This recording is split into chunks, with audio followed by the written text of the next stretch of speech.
This is 88.5 NEPM. I'm Adam Frenier here with Springfield U.S. Representative Richard Neal. Congressman, thanks for stopping by today. Always pleased to be with you, Adam. Let's start with a local issue this week. The CRRC rail factory announced that shells needed to build subway cars for Boston and Los Angeles were finally released by the Trump administration. There had been a regulatory hold on those parts. I know you played an instrumental part in this, and of course this also led to 140 furloughs of employees. Mm-hmm. Take us behind the scenes. What happened here that finally released these parts after many months? For weeks, we've been going at it with the Trump administration, including the United States Trade Representative, who falls on the jurisdiction of the Ways and Means Committee. And we had been attempting, based upon the data that had been submitted, to indicate that forced labor had not occurred and that the violations, as it relates in particular to Uyghur labor, had not occurred. And so we felt that the data that we had submitted stood up under the microscope, only to discover that there were these kind of, I would describe as a deliberate effort not to address the issue. And I thought that the cruelty that the people at the plant were suffering because of it, and some of the shells actually had been sent back to China, but they were sitting in Los Angeles. And so I had a chance, I think sometimes you need to do a better job with your brain than you do with your thumbs. So I knew that Susie Wiles would be at that luncheon because she was there last year. Chief of Staff to President Trump. That's exactly right. And that the Chief of Staff generally accompanies the President to the St. Patrick's Day luncheon. Speaker hosts it. Ireland is a bipartisan issue, but I also knew that it would give me a chance to talk to her. And after I gave her my best as she relates her own health challenges at the moment, I also had a cue card laying out exactly what the nature of the challenge was that was in front of us.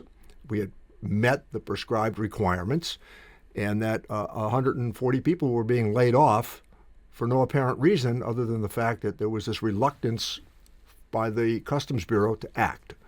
And I gave her the card, and I said, the strategy, by the way, that I had drafted, it was with Governor Healy. I talked to her 2 days before. She called me, and she did a great job on this. She was satisfied with the strategy that I suggested. And then I said to her, how about you weighing in? She said, ask her if she'll take a call from me. So I said to Susie Wiles, I said, would you take a call from Governor Healy? And she said, yes, I will. And about 36 hours later, I was at another meeting, and a card was handed to me saying that the cars had been released. With all that being said, talk about the impact now on Western Massachusetts and Massachusetts. Of course, some of these cars are being built for the MBTA in Boston by employees in Springfield. There's more than 400 workers there. And I know it's been a big economic development project in this city for well over a decade. Well, it's also ironic that it's on the Westinghouse site in East Springfield, which at one time employed thousands of people. Everybody in Massachusetts pays 1 cent on the sales tax for the purpose of supporting the MBTA. Nobody argues with the idea that the capital region needs a first-class transportation system. But there needs to be some regional equity, and that's what DeVal Patrick, Charlie Baker, Maura Healey came up with. And they've implemented, and now, I think with success, made this an important component of our transportation system across Massachusetts, and now extending to Los Angeles as well. So the fact that these high-skilled manufacturing unionized jobs would be located in Springfield at a plant that people should see, it is really that impressive when you walk through there.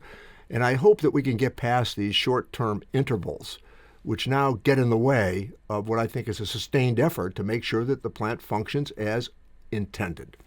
Let's move along to international news. Of course, the war in Iran is ongoing, and people here in Massachusetts and all over the country are feeling the pain at the pump. Gas prices have really skyrocketed over the last couple of weeks.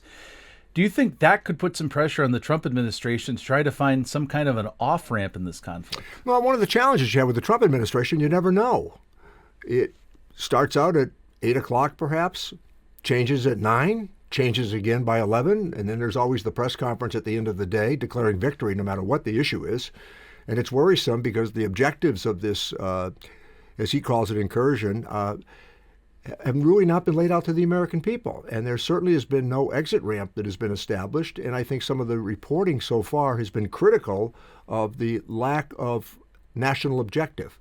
And I think the result has been clearly that the president has been caught on the back foot a couple of times as it relates to this, as he describes it again, incursion. So certainly, when you look at this, there's been no congressional declaration, not even a congressional consultation.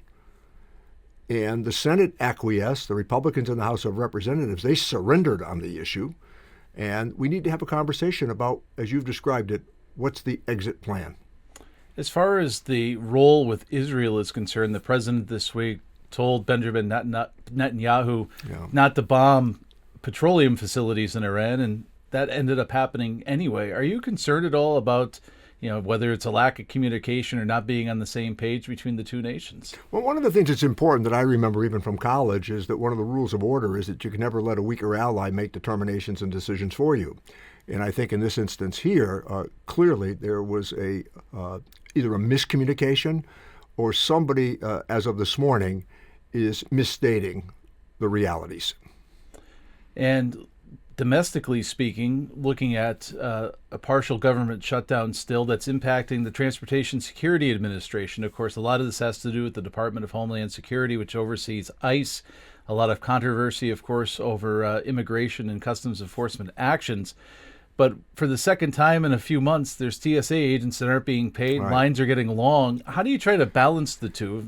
This is something we just saw. We should break this out. I'm on that legislation and allow an up or down vote on TSA security. I think that that's a reasonable position for us to take. They should be paid. They're doing their work. They're showing up every day. And I think what's troublesome about this is that ICE is the issue.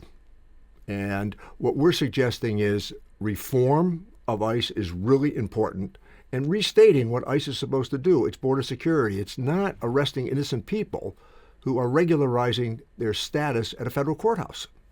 And what about this idea, though, that employees are getting their paychecks withheld and getting caught in the middle of this? How do you try to square the two? Well, you square it, I think, by the following. Let's break it out. Let's just have a vote on paying them. I'm all in.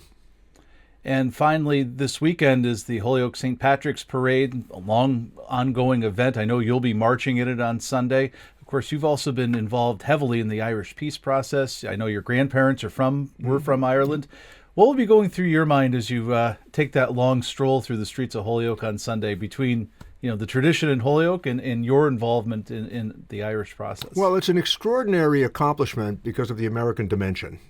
I think America was an honest broker. The longest-standing political conflict in the history of the Western world was largely resolved. Nobody talks about violence anymore. The border between the North and the Republic is gone, which was a big issue for all of us. But it's also a day to remind people of the cultural achievement that was offered to America. For this very small country of about 7 million people, North and South, who have contributed what they did, whether it was the American Revolution, to music, art, literature. It's extraordinary that this gift to the world that they've had should be part of America's cultural heritage. And I think, in summation, it's pretty hard to imagine America without the Irish. Springfield U.S. Representative Richard Neal represents the 1st Congressional District of Massachusetts. Congressman, thanks for joining us in our studios here today. Always good to be with you, Adam. This is 88.5 NEPM.